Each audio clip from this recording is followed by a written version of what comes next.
Hey, good morning, everybody. Happy Monday here. This is Sports by the Book. It is really Family Matters here today. I'm Alex White, Kenny White. Next to me, we've got Ann and Andrew behind the scenes, making sure that we are live here on the YouTube channel. We've got Vincent shadowing back there, Vinny's son. And then we have my grandfather over here, our live audience. So it's Family Matters. It's a lot of fun here at Sports by the Book. We appreciate you all being with us today. Hi, Alex. Hello. Good morning. Did you realize all the connections that we have? I think I did, yeah. Yeah, and then Vinny's son, welcome. We're excited to have him be a part of the team, but a lot to get to. We have two great NFL games coming up tonight, and then we have very meaningful baseball games that we need to talk about. Yeah, Doubleheader. The baseball will be more exciting than the football. And the football, one horrible game, because it's two really bad teams, and one really good game, then if you would have looked 3 or 4 years ago, you would have said the bad game was the good game, and the good game was the bad game. The teams have kind of reversed their courses.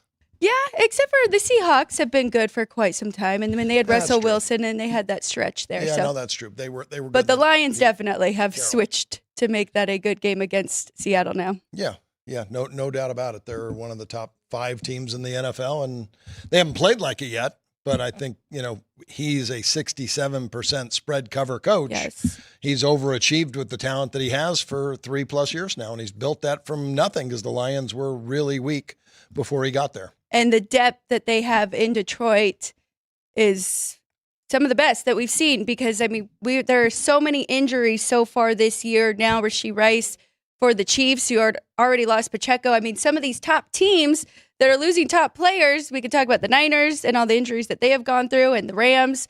So it is so important to have the depth. And you're right, Detroit and Dan Campbell, what they have done there is very impressive. But let's get right to it. We're going to start with the quote-unquote not so good game here. We've got the Titans in Miami. This would be a little bit different if we did have Tua at quarterback for the Dolphins. But we do have our starting quarterback, Tyler Huntley. We know that he has played. He's been a backup quarterback in the league behind Lamar Jackson in Baltimore for quite some time now. Numbers not terrible. 4 games he started in 2022, completed 67% of his passes, 5.9 yards per play, but did have a little bit of a turnover problem, 2 to 3 touchdown interception. Last year, stepped in, just a couple games, no interceptions in that. But here, now we're seeing more money come in on the Dolphins at the South Point, -2.5 total. 37, which is understandable. Both of these teams have been better defensively so far this year than they have offensively.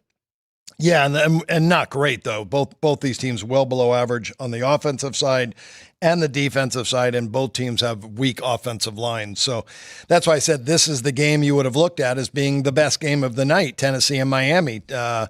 However, it's really not. Tennessee, their entire coaching staff is the first time around. Brian Callahan, first time he's ever been a head coach, was the OC at Cincinnati for 5 years. His offensive coordinator, Nick Holtz, was a pass game coordinator at Jacksonville. He's never even been a coordinator. But Callahan's calling the plays. So they do have an experienced play caller in Brian Callahan because he's done that before. But Denard Wilson, their defensive coordinator, has never been a defensive coordinator before. He was the defensive backs coach for Baltimore. So these guys are all learning on the job they have now, where Mike McDaniel's team has been settled in and these guys have experience doing what they're doing. But you know what? Tennessee's been the team that has been performing better. The turnovers have killed them. They're -7 in the turnover category, and they're -2 or greater in all 3 games so far this year. If they would take care of the football, the Tennessee team, I think, is a better football team. I'd have to agree with you there. And you said their defense has not been great, but they are holding opponents to 4.7 yards per play, top 5 in yards per game, just 264. Will Levis has and the big reason problem for the points they've given up is probably the turnovers. Yes. The offense is probably putting the defense into bad situations and given the other team short fields to work with, and that's dangerous. So, yeah, they need to take care of the ball. Brian Callahan said he wanted to throw the football, and he is 63% of the time, one of the highest percentages in the NFL, but they do play extremely slow. They're the 6th slowest team in the NFL in terms of their pace. So that total is sitting there at 37. I would lean to the under, but it's already such a low total. We don't want to go under that. I I made it right there as well. What are your numbers for this game? Yeah, I made Miami a half and 39. So I think I would look at Tennessee +3 if it ever got there. I don't think it'll get there with Miami, but if it does, and again, you got to mention here at the South Point, the only book in the world that will not attach money to the 3.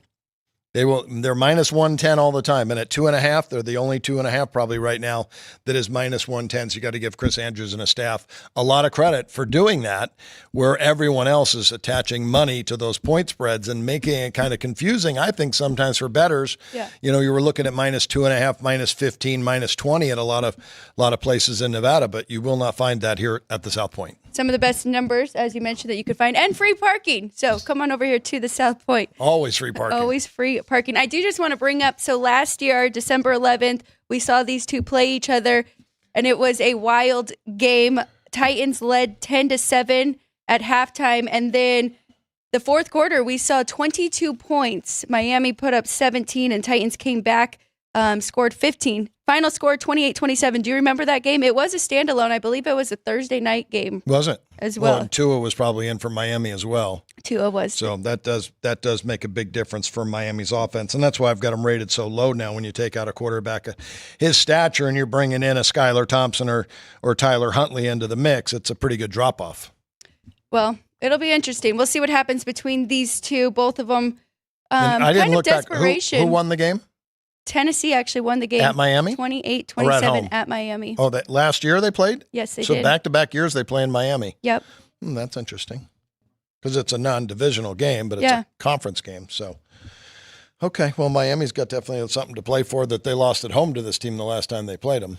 And just 1-2 record right now, right? And while it's not a desperation like it is for the Titans, this team expected to be 3-0 at this point. I mean, they had very high expectations. So. Well, the strength of schedule, I've got 20th in the NFL. At Chicago, home against the Jets, home against Green Bay, without Jordan Love. So, but again, it's been the turnover bug. -2 in the first game, -2 in the second game, -3 in the third game. I'm sure that's being talked about, is taking care of the football, because out of the -7, five were interceptions, but they obviously lost a couple fumbles. Yes. No Derrick Henry there, of course, for Tennessee, but they do have Tony Pollard now that they could get going a little bit more in that run game. But let's go ahead and move on to the second game that you are really looking forward to, and that is the Seattle Seahawks against the Lions. Lions, 4.5 here at the South Point. You can get 4 if you do like that team. If you like Seattle, this is the best number you're going to get here, 4.5 points. Total 47 in this one. And again, a first-time head coach, Mike McDonald for Seattle. Defensive guy with Baltimore for 9 years, with the D coordinator 2 years. He's well-respected defensive guy, and he's done that with Seattle so far. Their defense has been very, very good.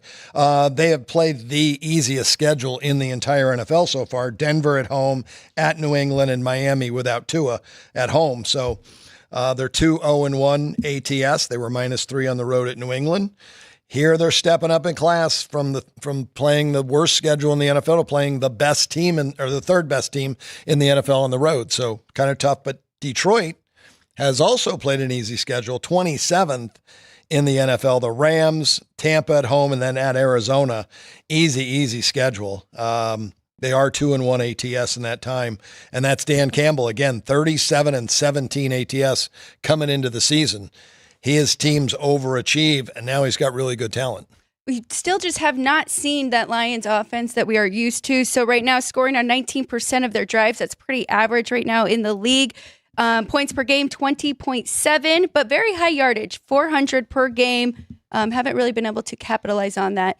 On the flip side, though, you talked about Seattle, you talked about defensive-minded. He has done such a good job with this defense, holding teams to 3.9 yards per play, just 248 yards per game, and they're second best right now. Fewest touchdowns allowed by drive.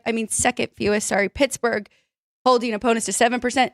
Seattle right there at 8%. So it is a higher total, 47, because we do know we can trust Geno Smith and Jared Goff to get their offenses going, but looks like we have some defensive numbers from these two teams as well. Yeah, we do, with McDonald being a defensive guy. And in my defensive rankings right now, Seattle, 9th best defense in the NFL. They might be second in holding teams, but again, they played the easiest schedule in the NFL so far. So that kind of be expected. 3 really weak offenses when you look at the quarterback play for Denver, New England, and Miami without Tua. So Detroit's defense, 3rd best in the NFL. So you do have 2 top 10 defenses, but you do have 2 top 10 offenses. I have Seattle number 8 and Detroit number 5, even though they haven't put points on the board. You're right that they've scored 56 points in regulation in 3 games so far this year, and they were much, much better than that last year. So they're looking for a breakout. My performance rating for the 2 teams, Seattle's come out to an even 100, an average team. They're a 103, so they performed 3 points under, even playing that weak schedule. Detroit played a weak schedule too. They've underperformed by 7.5 points. I have them a 106.5, and right now their performance is, their median is a 99. So they're due, though. They're due for a big game. They're at home. They know Seattle's 3-0. I think that will get their attention. Dan Campbell's teams play hard. We've said that for 3+ years now, and that's why their ATS record is so good. I think Detroit will be ready, and they've been in this spot before now in a standalone game at home this year already. So this team has experience being in this situation. And they won in overtime. Looking at last night's game, Bills-Ravens, same kind of situation as this one, right? The Ravens really trying to figure things out. And I mean, they came out ready to go against a really good Buffalo Bills team who is also undefeated. Can kind of compare that here, and that's how I see this game going with the Lions. Finally beat that Bills team. You know, that's what the team I thought was overvalued by the market. Yeah. And everybody said, well, the Bills win the division because they have the best quarterback in the division. And they were right the first 3 games, but the Bills looked awfully ordinary last night on the road at Baltimore. Baltimore made them, brought them back down a little bit, a notch. So we'll see. Well, you can never count Lamar Jackson out either, unless it is against the Chiefs, because that is their kryptonite there with the Ravens. Really struggled against Patrick Mahomes and that Chiefs team. But we've got to go to baseball. These 2 games are very meaningful. How would you like to be Arizona right now? Just watching and waiting. Nothing they can do. They need one of these teams to sweep for them to get into the playoffs. If the Mets and the Braves split today, then those 2 are both in the postseason. Yeah, that's a really bad situation to be in, because whoever wins game 1 is going to rest all their starters in game 2 because they don't really care. And the other team will need to win the game. And I'm sure that they're rooting for the Atlanta Braves to win game 1, because they know if the Mets win game 1, Chris Sale's going in game 2 for the Braves. And they know the Braves will end up winning that game with Sale on the mound against the backups for the Mets. So they're rooting for the Braves in game 1. Schellenbach, if he wins that game, Chris Sale obviously will not pitch game 2. They'll rest him for the playoffs and open him up in game 1 in the playoffs. So they'll throw off, but that doesn't mean that they're going to be a bad team. I think if they would still have a shot to win, because both these offenses have really struggled. They have both felt the pressure of the playoffs over the last 3 or 4 games in must-win games, and they have not come through. So both teams right now, the Mets hitting .212 with a .286 on-base percentage and just a .293 slugging over their last 3 games.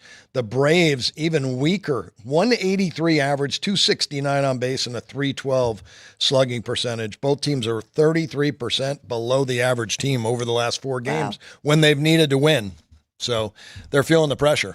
Well, and we saw the Diamondbacks do that as well, because they could have had their own destiny locked up. Exactly. But they were playing a good team in the Padres. For as well as they played for 45 days or 60 days, the last 20 days, I think they were 9-11 down the stretch trying to get in the playoffs. If they go 11-9, they're in right now and they're not worried about it. And this series today is to see who gets in. So. Well, I know your numbers are right here around this. Braves minus 142 at home for game 1, total 7.5. I will just say Schellenbach has pitched very well against the Mets this year. Batting average, just an 87, OPB 106, and then slugging 174. So he's faced this team, I think, 2 times now and done very well. So I can see why the Mets are favored at home here. Schellenbach is a rare pitcher. He's a college guy out of Nebraska, 2nd-round pick. and he throws 6 pitches, all for strikes, and not one is a changeup.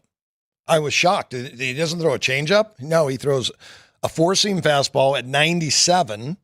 He throws a cutter at 92. He throws a sinker at 94. And he throws his slider at 87. He throws a curveball at 80.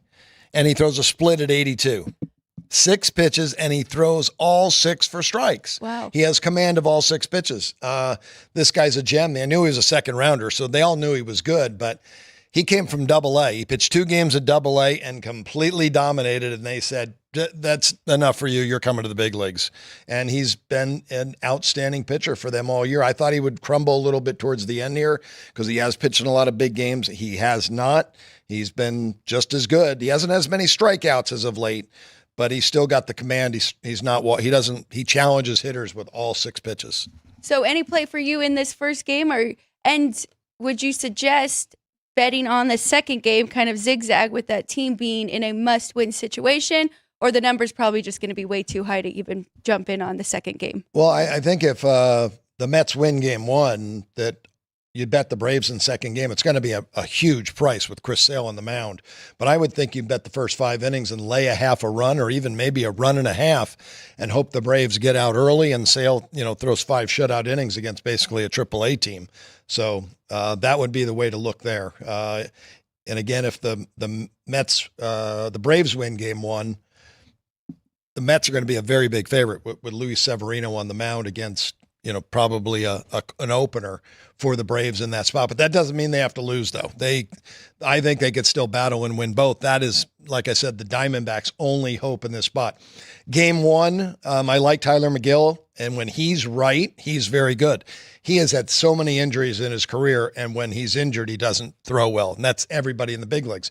But when he's right, and I think he's healthy right now, he's a really good, well above average pitcher, even on the road. And Schwellenbach, he's been great. He's been 50 cents better than the average big league pitcher this year at 24 years old. And I'm so impressed with him being able to throw strikes with all 6 of his pitches. So both the way these teams have hit in the last 4 games, both are feeling the playoff pressure. This is a playoff game.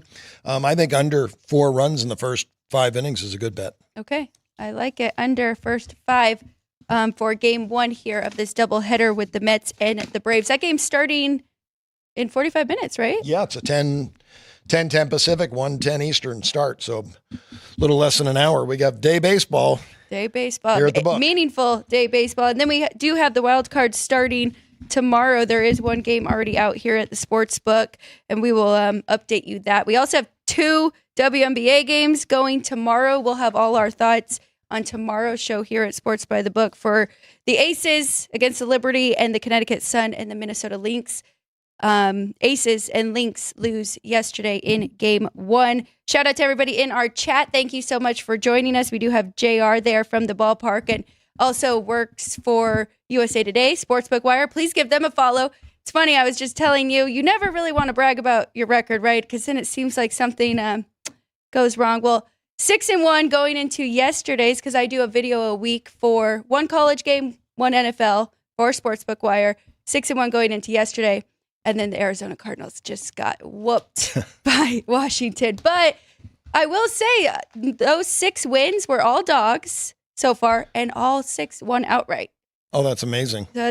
I don't know if that can happen again, so I have to kind of tell everybody. But yeah, so Sportsbook Wire, thank you, JR. You flipped to a favorite yesterday. I flipped to a favorite, and that other loss was an NFL total that lost. So I'm just going to find underdogs, right? Yeah, well, the home teams, once again, yesterday, home favorites of 3 or greater, 1-5 ATS, Wow. and that's on the year 11-20 home favorites in the NFL of 3 or more. Do you have more ATS for us in the NFL? You might as well just give those updates now. Actually, favorites on the road of 3 or more have been profitable, 5, 3, and 2 ties. 2 games fell 3.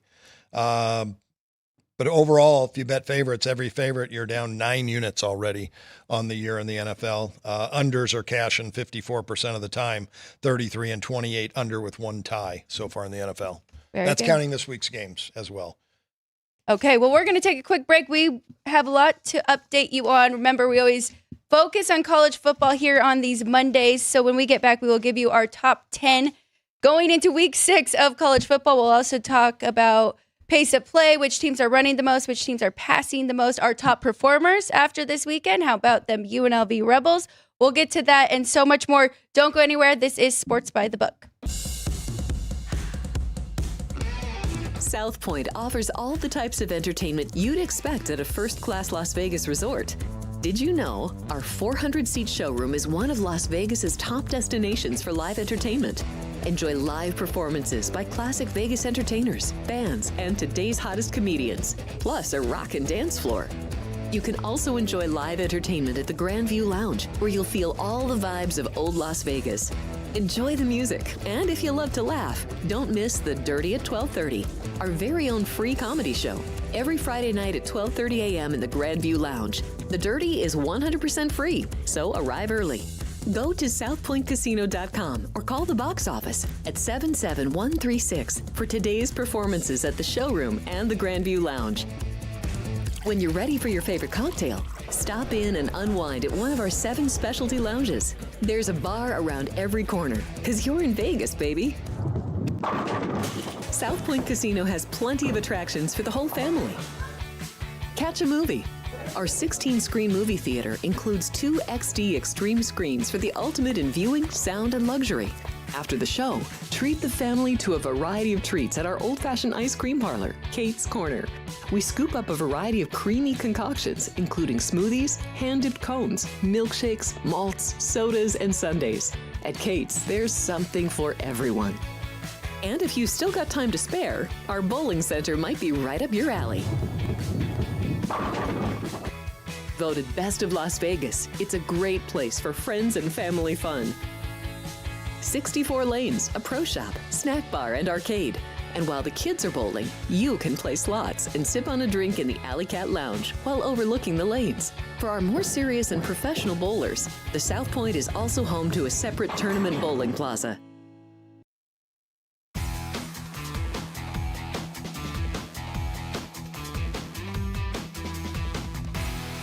Welcome back, everybody. This is Sports by the Book here at the South Point Studio. Please follow us on all of our social media pages as well. That is at Sports by the Book.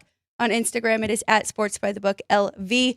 We appreciate you all. Please subscribe to this YouTube channel. Just takes about 5 minutes, and then you can jump in the chat. Again, shout out to JR and everybody else who does usually chime in with us here. It is Monday. We just went over 2 NFL games, 2 MLB games. Now we need to talk about the weekend, talk about college football. And I want to start off with that Georgia-Alabama game. What were your overall thoughts about that game that we had this weekend? Well, I didn't watch it, and I saw the first score. First score I got was 28-0. I thought, oh, my goodness, I wonder what happened there. And then after seeing the final and going back and looking through the box score, you know, Georgia turned the ball over. 3 interceptions by the quarterback, and they lost a fumble and put themselves in a bad situation early, but they showed how good they were by coming back and cutting it to 1. And then Alabama gets 75-yard play for a touchdown to go up, and then Georgia drives right down the field, and with 40 seconds left on the 20, Carson Beck throws another interception, and that's, the game's over. So the way I break it down with yards per play and all of that, and not watching a game and have to rely on strictly the numbers, my game came out to as basically an even played game. And Alabama had the home field, and my ratings didn't change. And I thought, well, I'm going to have to, because winning the game is really important. And so I upgraded Alabama, downgraded Georgia just a little bit. So now I've got Alabama number 1 in the country, 131.5, and I have 3 teams tied at number 2 at 130. Really, those top 4 teams right now are definitely looking like the top in the country. It was a great game. I did not get to watch the first half, but we were at the AAA championship out at the ballpark.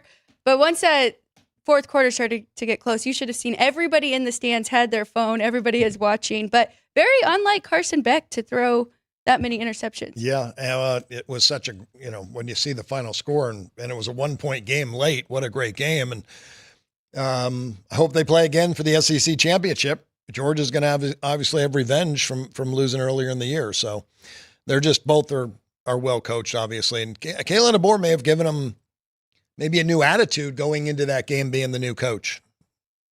Georgia goes to Texas in just about 2 weeks, October 19th. So that is going to be a great game, and that's going to determine a lot with who we see in that conference championship game. But let's go ahead and start with your top 10. If you will count us down from 10 with where you have your college football teams as of now. Yeah, I'll have to find that sheet first, though. I know I have it here somewhere. I was finishing up my performance ratings and got all that done. So let's just hope that, this is the sheet because Alabama's at the top. But I'll start at the bottom. 3 teams tied at 10. I don't know, how you fit them all in there, but, there they are. Luckily, we have acronyms with USC and LSU and Notre Dame, all tied for number 10 right now. Number 9, the Miami Hurricanes. They didn't cover, but they did come back and win. And Virginia Tech played their best game of the year against Miami. But again, Mario Cristobal does not cover point spreads. He doesn't get the most out of his talent. And as a 17.5-point favorite, his team was not prepared to play against a team who had talent. But he's still loaded because he's a great recruiter. But I'm not sure what you're going to get out of him all year long. You're going to get some losses. LSU and Clemson will battle them. Oregon at number 7.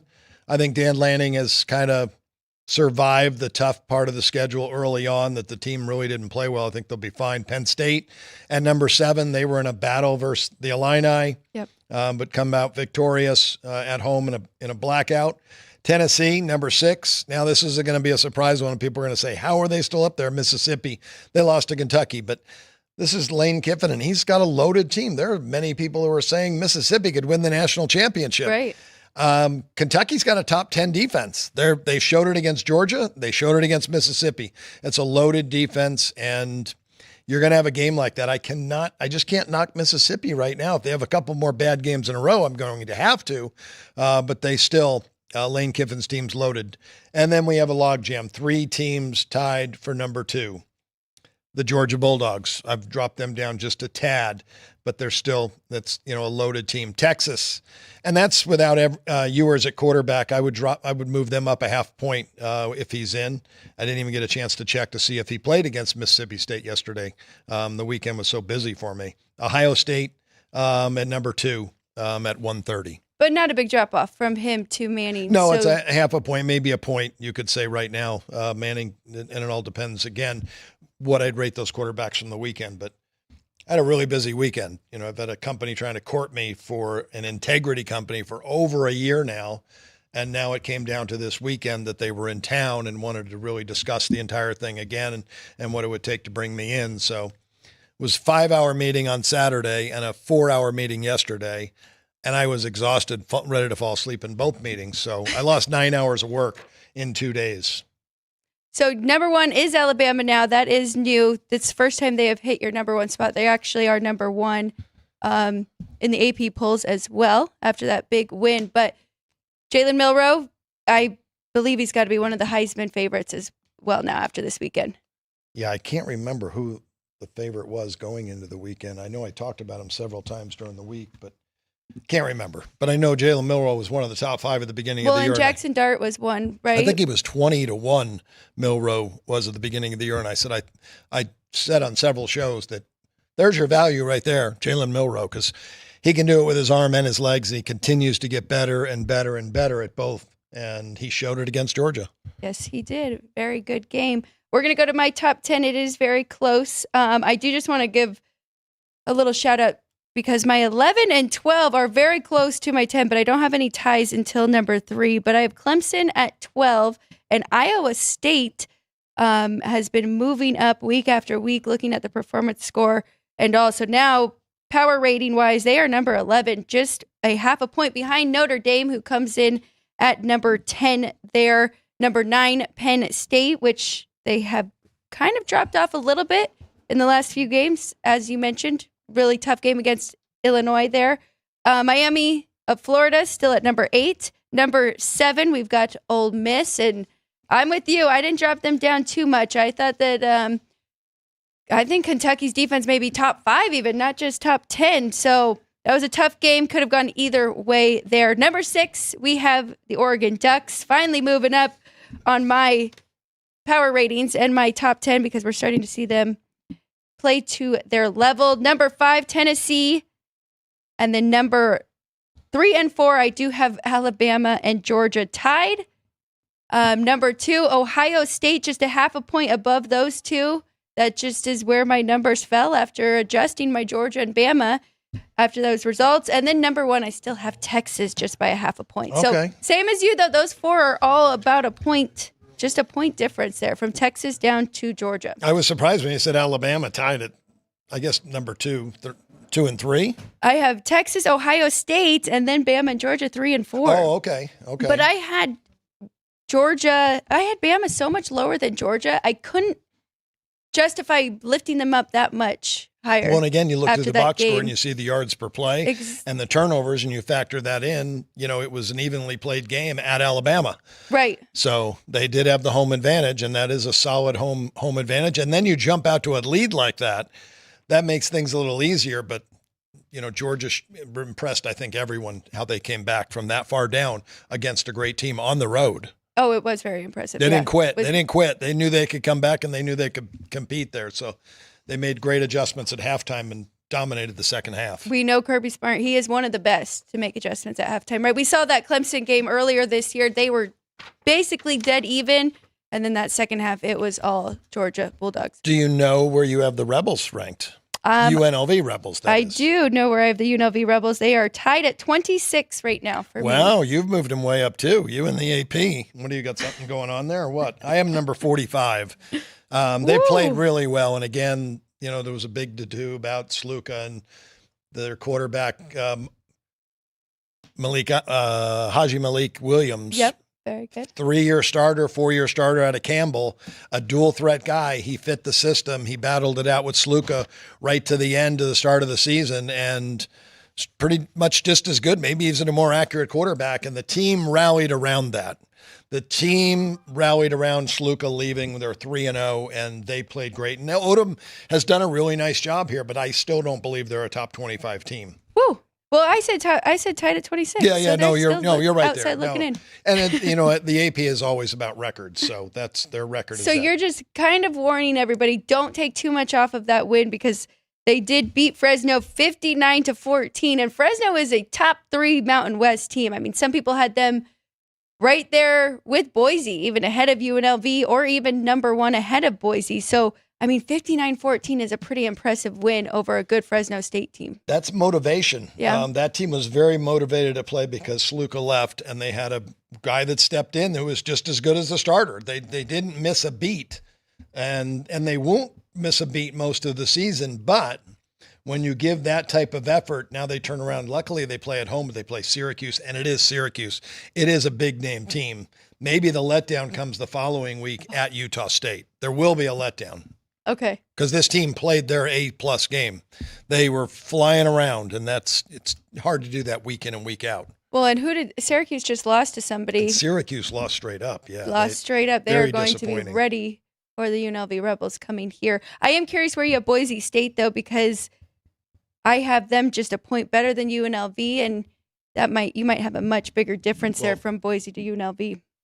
Oh, Boise State, number 22, tied for number 22. Man, their running back, Genti, is amazing. He's got to be in the talk for the Heisman Trophy. Jeff Parles has been saying that all year. He's like, if he was at a Power 4 school, he would be. He ran wild again against Washington State. His guy's a great running back, and he's going to run for over 2,000 yards easily. He may get close to 3,000 yards. He's a shoo-in for 2,000. I think he's on the pace for 2,600, somewhere in that. And I don't think there's any defenses on the schedule that can stop him. But Syracuse lost to Stanford at home, really underperformed. And then this past week against Holy Cross, they won 42-14. I think they really went through the motions. They put up a big number at halftime and cruised in the second half. Kind of a cupcake game right there for them in between Stanford and UNLV. So we'll see. I mean, I do have my numbers already made, but I haven't looked too much into it. But we can get into that tomorrow or Wednesday, unless you do have your. No, we'll do that. No, and Chris Andrews, the sportsbook director here at the South Point, just brought in his opening odds for Week 6 in college football. So it'd be really nice to look those over. We have 2 Thursday games. We'll talk more about those probably on Wednesday. Texas State at Troy, Sam Houston State at UTEP, and then Friday, 4 games, Jacksonville State, and let me give you the openers. Texas State, 13.5, 58 over Troy, Sam Houston, 10.5 and 50 over UTEP. You can give the Friday games. Okay, we've got Jacksonville State minus 14 over Kennesaw State. TCU, 16-point favorite at home against Houston. Oregon, minus 24 at home versus Michigan State. And then UNLV, 7-point favorite at home versus Syracuse. Boy, we got 6 games. 5 of the 6 are double-digit favorites. And a couple of, pretty good. Well, I guess they're all around 2 touchdown favorites, but Oregon 24-point favorite against Michigan State has always been a good program. UNLV 7 against Syracuse is pretty amazing. I wouldn't have thought that at the beginning of the year, but no. Barry Odom has had this team. They've overachieved last year, and they're doing it again this year. Well, especially Kyle McCord goes to Syracuse from Ohio State. You would think that would uplift them. I still think they are pretty good. They just were not ready for that game against Stanford. And ACC teams have had a hard time covering the spread. We're going to have to look into that a little bit more. We'll find out about Bama. If they have a letdown, they're playing at Vanderbilt, 24-point favorite at Vanderbilt. Navy Air Force play this weekend. Navy 9.5 and 34.5. I'll be interested in the Virginia Tech Stanford game. Virginia Tech 9 on the road, playing at Stanford the first time ever. 49.5 the total here at the South Point. Tennessee plays Arkansas. Tennessee 13.5 on the road against Arkansas in that game. So those are some of the bigger games I see on the schedule. Michigan at Washington. I guess both teams kind of been disappointing, but Washington 2.5 and 41. The Michigan looked good until that fourth quarter, and then they really let up. And it was a closer game than it needed to be. But that's funny you bring up Alabama and Vandy, because that is another program that got an uplift from their quarterback position. Vandy have Diego Pavia from New Mexico State, right? Yeah, it's New Mexico State. So, and they've looked much better. They are not the very bottom of the SEC anymore. So you're right. Mississippi State's taken that reign. Yes, they have. Okay, well, let's look at our top performers from this past weekend. If you have them up, we don't have a graphic or anything, but if you just want to kind of go through from your performance numbers, who was your top performer? Number 1 was TCU. They played really well, and they beat me with Kansas this week, so that they came out the highest performance rating of the weekend. Georgia was my second highest rated performance team, even against Alabama. But again, these are their starting rating coming into the game, so they had a 131 rating coming in. They played 3 points above that. LSU against South Alabama, 134. Arkansas, another high performance week against Texas A&M. They covered the spread, covering the closing spread once again. Indiana, another program that talked about this coach. He's doing a really good job at Indiana. He was the tied for 4th highest performance with Arkansas and Tulane, with a big win over South Florida, and the books did very well on that. I know that game, a lot of money on South Florida for the game against Tulane, but Tulane played a great game. 45-10 win there. They are actually in my top performers list as well, but top of my list is James Madison. They did just play Ball State, but 63-7 win in that one, and this is back-to-back top performances for James Madison. We saw them beat North Carolina. UNLV comes in at number 2, 59-14 over Fresno. Connecticut, no, it's Buffalo, and they're not a top team, but that 47-3 win was very impressive, especially when they were about a 4.5, 5.5 point favorite. I'm only bummed I didn't use them for more contest. Tulane also on my list, and then Kentucky over Mississippi, 20-17 win, and Arizona over Utah. And I know we don't have Cam Rising, but still, we've been a little bit down on this Arizona team. We started to see Noah Fafita look more comfortable in his new offense with his new head coach here with Arizona. 23-10 win over a very good Utah defense. Yeah, I have Ohio State, Kentucky, Texas, and Arizona right there, teams you mentioned right there in the top 10. And I look Alabama number 12, so they played each other. Yep. But their performance was both sky high in that game. So that can happen because it's not a -7 for one side and a +7 for the other. It's how they perform in that game against the competition they played against. Worst performances. Yep. Buffalo And you mentioned Connecticut and Jim Mora Jr., and he's doing a great job at Connecticut. He's destroyed the last two opponents he's played. They're just well prepared. Temple, second worst performance of the weekend. They could not stop Army's run game, over 400 yards rushing allowed, and they were -2 running the football themselves. Ball and that was State, the second service academy they saw. That's yes, what we were and the second time banking around, on. right? They faced Navy earlier. Yep. And then Ball State, number 3, Tulsa, number 4, Eastern Michigan, number 5. Those were the bottom 5 performing teams that I had for the weekend. Mine match right there. And they are the opposite of my top performers with Ball State and Fresno, Buffalo. South Florida, Mississippi did land on this list, and Utah as well. Do you have ATS numbers for us for college football? Now, normally we do our top 5 run percentage, top 5 pass, but I think we're going to wait on that and do that Wednesday because we don't have our graphic to go with it. So we'll wait. So if people want to take a screenshot and save that with the pace of play, run percentage, it's very helpful looking at totals going into every week. I can give you that, though, for the weekend, for what teams did this past weekend, okay. not the entire season. But again, that would be great. Army and Navy are 1 and 2. They're always going to be. But Troy ran the ball 79% of the time this weekend, and then Air Force number 3. Louisiana Monroe continues to run the ball. I have to look into that. Maybe Louisiana Monroe's running the triple option because they're running it almost 80% of the time every single game. Sam Houston, 75% run this weekend. Ohio, 74%. Michigan, 70%. UNLV, 69% run. And UNLV has been the highest for the entire season besides the military academies. They've really run the ball a lot. Yeah, so the only teams that really matched from last week, looking at last week's numbers, we had UNLV there right after the service academies, and Monroe is up there at 7. Yeah. Michigan, I'm surprised they were not on this list. They must have been very close, but now after this weekend, they might make the top 10. They'll probably get right into the top 10. Teams that threw the ball the most, Georgia State, played Georgia Southern. They lost. Georgia, 66% pass. Obviously, playing from behind, they had to throw the football, and they were very effective because they got a great quarterback. Akron threw it 66% of the time. Oklahoma State, that's their norm, 63%. Yeah. Baylor threw it 63%. Minnesota, unusual for them, 62% pass this weekend.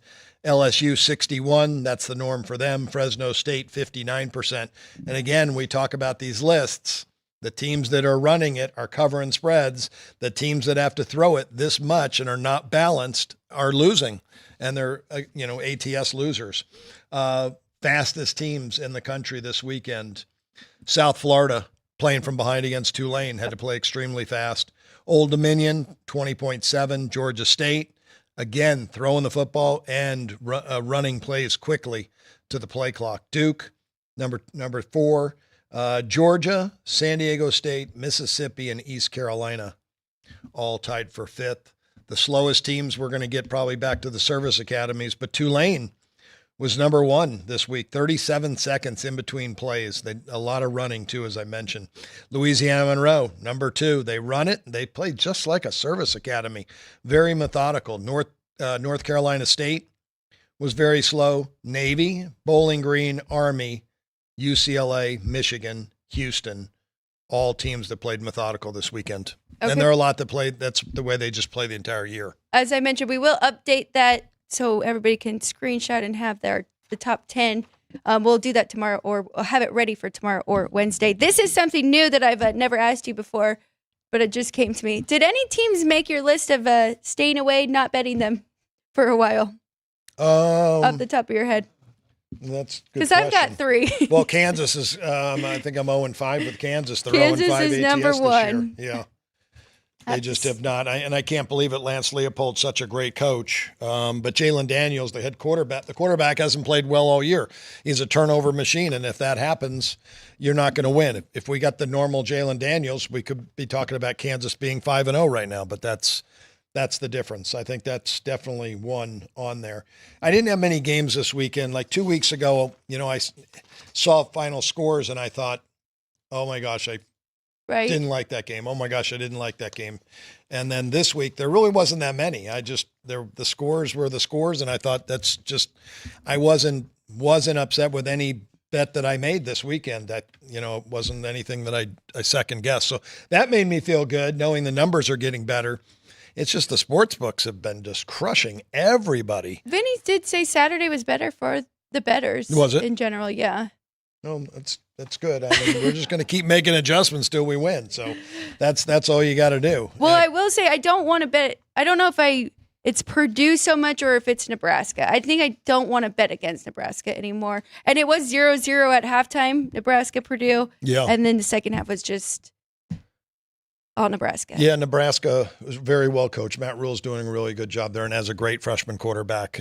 He's done a really good job. It's funny because there was supposed to be weather everywhere, and I really didn't find anywhere that I thought the weather was bad. And then I can't remember. I wrote the note down at home, but there was a game that I heard that was played in mud, and I thought there was not supposed to be rain in that area. I don't know how they could have had mud, so I'll have to go back and check. But the winds weren't that bad anywhere that I found any stadiums that they could swirl, and there was maybe one or two out of the entire schedule. So yeah, I was kind of surprised that there was no weather that could help or hurt you. If you have your power ratings right there, still I have your whole list. the trends for college ATS. football. Well, I did. Okay, and then I'll ask you about one more game and your updates on that. So favorites. And I only do favorites of 3 or more, and because I just don't feel like if it's less than a field goal, you're really not a favorite. It's just there has to be somebody the favorite, or the general public wouldn't know who to bet on. So they got to make somebody a favorite. But let's count them only over 3. So away teams went 6-3 again against the spread this weekend. They're 30-23. So away favorites have been profitable, 4.7 units. Home favorites 14-17 again this weekend, and this is all FBS versus FBS teams. On the year 70-77. So that's about 47%, I think 46%. Home favorites on the year. For the entire year, both combined 100 and 100 right now. Anybody favored over 3. That's dead even. That's exactly what the books want. That's exactly the way they want it. Totals, 27-24 to the over this weekend.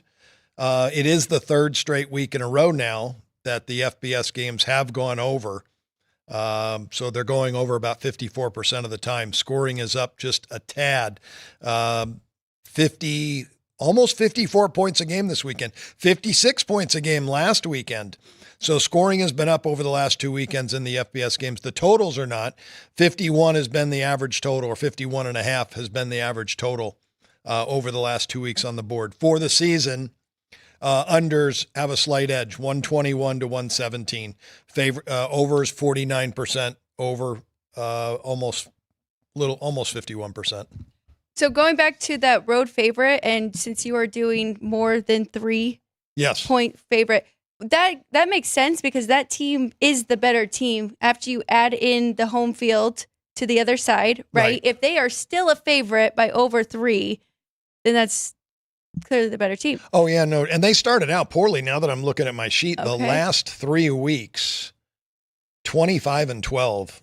Road favorites of 3 or greater, 25-12. So, yeah, the better team. And it's, everything's different every week because every game's, different. We get different matchups every week. This week we could have all good quarterbacks against bad defenses. And maybe last week was all good quarterbacks against good defenses and bad quarterbacks against bad defenses. So, every week's different. Every week changes. And that's why, Jimmy Vaccaro says trends don't pay the rent, because you can't strictly bet on trends. It's just something to follow. And no, I like to know what the average points are scored in college games. And for me now, I'm a little more comfortable knowing the last 2 weeks, the average score is finally back up to 56. But 56 last week and then back down to 54 this week? No. It was for the 2 weeks combined. It was 50, almost 57 2 weeks ago. It was 50, almost 54 this week. Okay. So then combined. So combining the 2 weeks, about 56 points per game. Remember, 4 years ago, it was 58 points a game in college. That was the average score in college football. Came down to 56 points. Then it came down to 54, and last year was just 52 points per game. Wow. Defenses learn how to stop the offenses. And what's new is it's a passing world. And that's why scores went up, because when the game went from a running game to a passing game, scores shot through the roof. Now defenses have figured out how to stop the passing game. And it might be bend but don't break is what they're doing, but they've lowered scoring because the defenses have learned. But it's going to change. It'll change again because rules will change, and everybody wants to see scoring, so the rules will be changed to benefit the offenses. Well, and now offenses are getting more creative, and we are seeing more run, more pass. Well, we're seeing more run again, like NFL, where it was such a pass heavy. I think it's still pretty close. It's the last couple of years. It's been 58% pass, 42% run. I think if I ran the numbers right now, it'd be pretty close to that. Okay. Yeah, it's still a pass-heavy league. Yeah, I mean, absolutely. But I feel like we're just seeing. College is more well-balanced. Yes. Where it used to be college was 60% run, now it's about 50-50. Well, we're going to take a quick 1-minute break. When we get back, we're going to check in with our friend Ryan McCormick, who has 2 shows coming up here, and we'll give you our full schedule when we get back. We're just going to take a quick 1-minute break. For Kenny White, I'm Alex White. This is Sports by the Book. We have 11 amazing restaurants featuring a wide variety for every price range and appetite. South Point's Garden Buffet has something for everyone at unbeatable prices. Or if hunger strikes in the middle of the night, join us at Coronado Cafe. The American menu offers breakfast, lunch, or dinner 24 hours a day, plus a Chinese kitchen for authentic Chinese dishes from 11 a.m. to 11 p.m. From steak and eggs to wonton soup, it's fast and friendly service 24/7. When you need a quick pick-me-up, you can find it at our state-of-the-art Starbucks just inside the main South Point entrance. Order ahead with the Starbucks app for easy mobile order pickups. Or enjoy your favorites in the relaxing dining area anytime, day or night. If you love Mexican food, Baja Miguel's has all of your south-of-the-border favorites. There are dozens of classics to choose from, like fajitas, ceviche, chimichangas, tacos, and more. And for spirit lovers, Baja's colorful non-smoking tequila bar is right outside.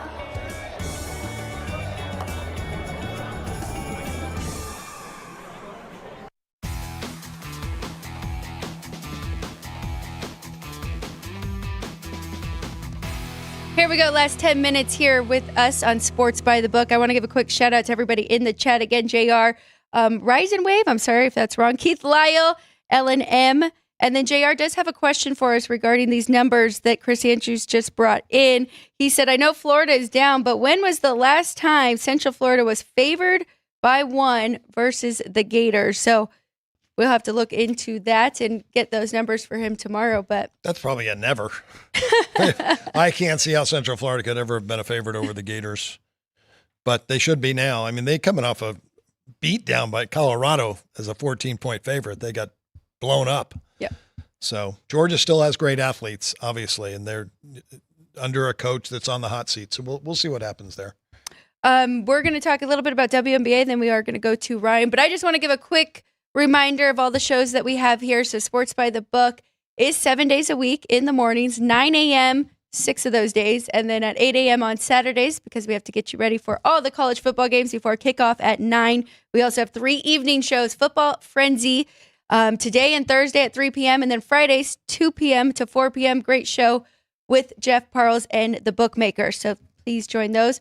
Punchlines, different YouTube channel, but we'll get to that shortly. First, I want to talk about some WNBA. I don't know why they compete with the NFL, but they still try. And there was 2 games yesterday. In case anybody missed them, they were the game 1s of the semifinals. Aces and Liberty. It's a shame we don't get them as the final matchup, but here we are. Aces did lose that first game, and then the Minnesota Lynx hosting the Sun. These two will play again, same location, right? Because that's how WNBA works. We're going to go back to back. And let's take a look at those 2 games tomorrow. Anything that jumps off the board to you right away? Well, you didn't know either score till just now because, again, I lost 9 hours worth of work this weekend, but I just, found out I was 0-2 and the WNBA yesterday wasn't good.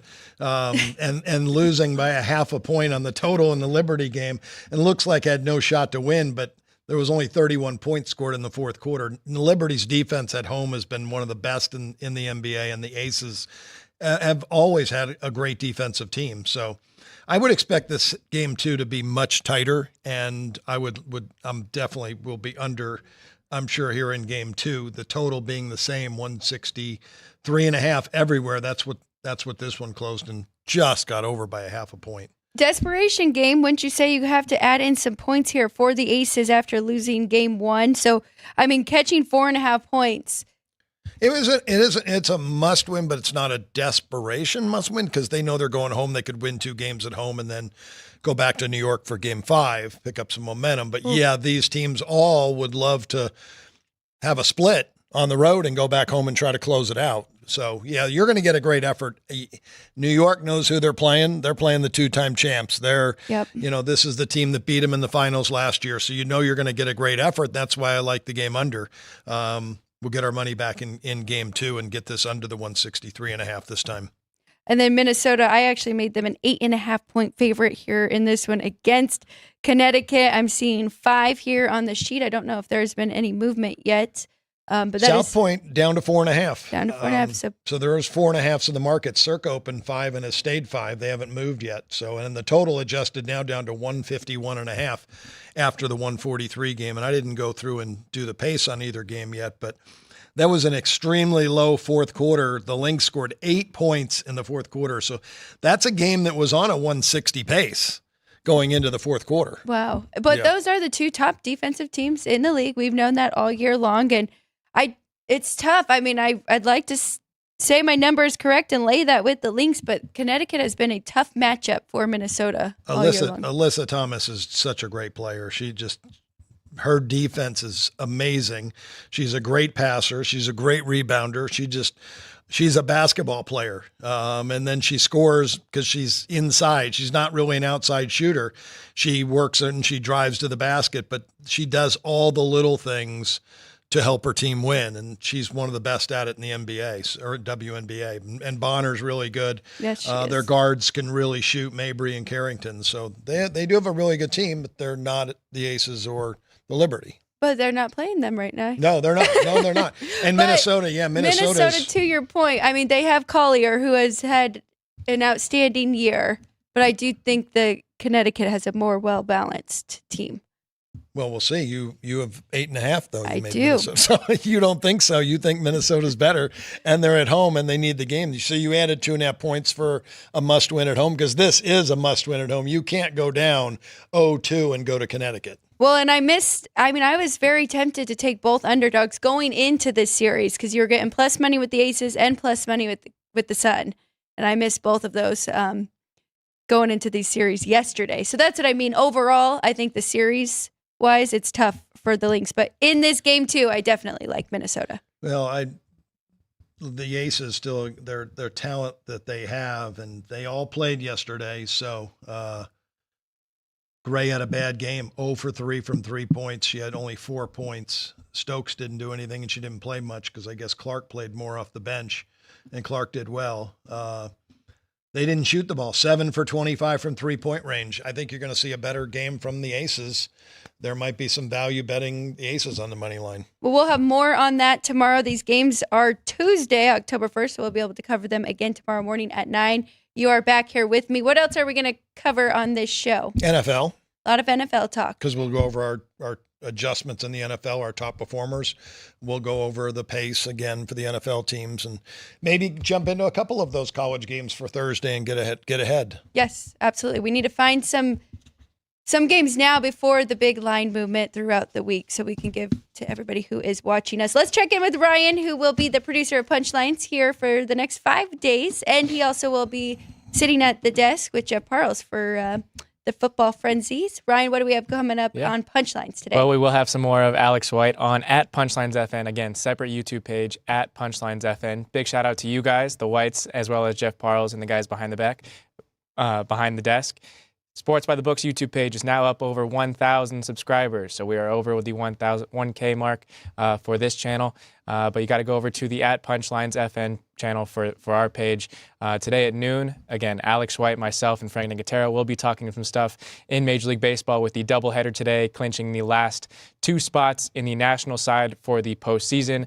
For Major League Baseball, we will be talking some stuff in the WNBA, talking some stuff in college football over the past weekend, as well as the NFL, and always some good fun games. So again, noon, Punchlines FN, separate YouTube page, Alex White, Frank Nicotero, and myself. Love it. I always look forward to Mondays with Ryan and Frank. It's a lot of fun recapping, and then looking forward to the week. That's amazing. 1,000 subscribers. Thank you, everybody. We appreciate you. I'm sure a lot came over from Bet the Gambit, and if you didn't, go to Bet the Gambit and subscribe there. Vice versa. We appreciate you guys. And Punchlines FN. Now we have to push Punchlines to get them to 1,000. But for now, we'll be back tomorrow. This is Sports by the Book. For Kenny White, I'm Alex White and Andrew. Thank you all behind the scenes. We will see everybody again tomorrow in less than 24 hours back here on Sports by the Book.